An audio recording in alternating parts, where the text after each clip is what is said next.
Дэлхийн зэнхэр гарагт маань бүрүү готопа заларчээ. Багш минь хэмжээшгүй цагаан гэрлийн хүсвэртэй шав намайг хүлээн авч сойрхно.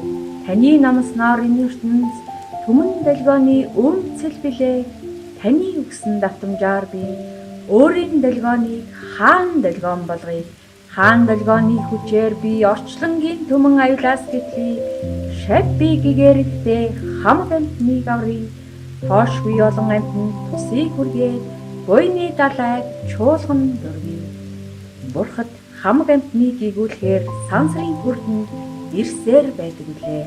Тэр дундаас таны гэрэл бүрэн нэтлэгч нь байж түмэн үедээ мөнхөд гэрэлтэх болтугай. Тэр үлсэнд би зүтгээд хүүн болж цэцэг талын чуулган дунд сууя. Хамаг бурхадтай найрлан суугаад балын амтд дарсыг мөнхөд